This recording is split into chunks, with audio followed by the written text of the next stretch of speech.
Hi, do you have hip pain that's on the side of your hip?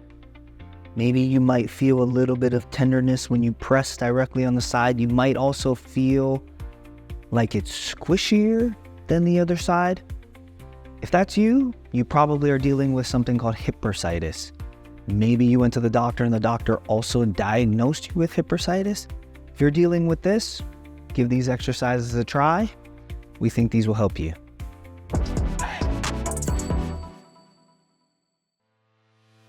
We're going to start with a dynamic hip flexor stretch.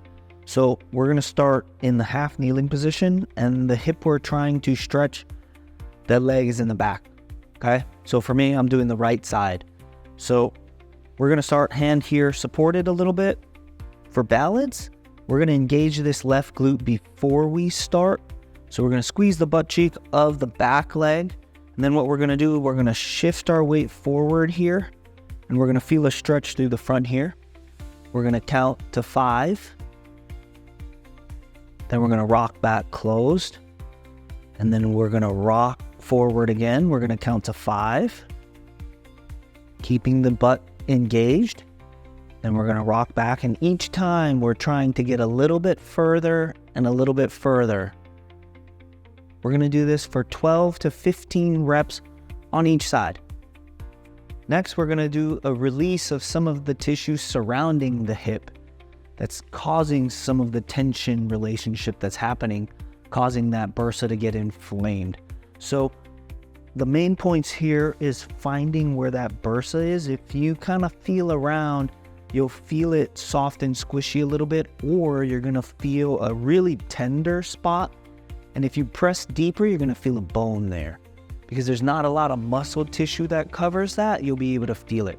We're going to avoid hitting that spot directly, and we're going to work around it like an upside down horseshoe here, okay? So we're going to I have a lacrosse ball here. You can use a tennis ball or any other small ball. We're going to start with this knee slightly bent, and we're going to put that right in front of where that bony landmark is, and we're just going to put a little bit of pressure on it by rolling slightly forward. It's going to feel a little uncomfortable there, but it shouldn't be too painful. So you're going to manage your weight by how much you shift over it. So if it's too painful, don't put as much weight on it and back off a little bit. So we're going to work this front spot here for about 30 seconds to a minute. And then we're going to move this ball a little bit more lateral. Instead of here, we're going to move it a little back. And we're going to be above that hard bony landmark now. And we're doing the same thing. We're controlling our weight and rocking back and forth on it, or we can just stay there. Again, we're going to work this for 30 seconds to a minute. And then we're going to work on the back side of it. So now we're here on the back side here, and we're gonna shift. In this one, if I roll forward, it's gonna take pressure off. If I roll backwards, it's gonna put more pressure on it. So it's gonna be the opposite of the first one. And here we're just gonna work 30 seconds to a minute also. So take some time and work on this for, a minute and a half to 3 minutes.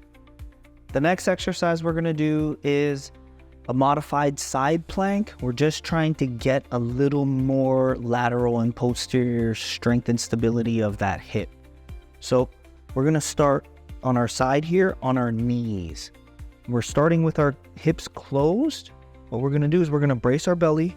We're going to squeeze our butt cheeks, and then we're going to lift up here, and then we're going to squeeze our butt and drive our hips forward so our hips are open now instead of slightly closed here.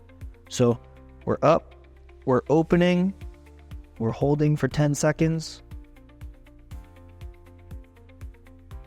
Then we're going to slowly come back down and close our hips again. And then we're going to go up again. We're going to hold for 10 seconds. Make sure we're squeezing our butt cheeks and we're squeezing our core. We're holding for 10. Then we're coming back down. We're going to repeat this for 10 on each side. This last exercise is going to help us with our weight shift when we're sort of walking and standing and doing activities here. So we're gonna get a step. This step is 6 inches. That's just the standard step for a stair. So if you have stairs at home or steps leading up to your house, this will be the perfect step to do it on. If not, get a couple books or, a wooden step or something that you can use just to practice this. I recommend doing this at the counter or with a railing so that you don't fall. I'm just going to use a stick just so I can show this to you and you can see a little bit better. So we're going to stand on the affected leg. So again, we're doing the right leg, the right hip here, and we're going to keep this leg straight and try to drop this foot down. See how I'm reaching and this knee stays relatively straight. I'm going to feel that load in the hip here, and then I'm going to try and pull this hip up, and I'm going to hold for a 1-2 count, and then I'm going to slowly lower it back down, and then I'm going to feel that load here again, and I'm going to hold for a 1-2 count, and then I'm going back up, and I'm trying to hold for a 1-2 count. You should feel this in the lateral hip here. You might also feel it a little bit in your abs here. We're gonna do this nice and slow for 10 to 15 repetitions on each side. Thanks for watching this video. These exercises are just a starting point for getting rid of the hip bursitis. So we recommend actually having a consultation with a physical therapist so they can guide you through the whole process. With hip bursitis, a lot of times it gets a little bit better and then people will plateau out and start getting discouraged. But the exercises actually need to evolve and change as our symptoms improve to get us back to full normal functioning without the pain again. So please make a call, get a consult done so they can guide you through this process. If you like this video, please check out our channel, like, subscribe, and share. Thanks.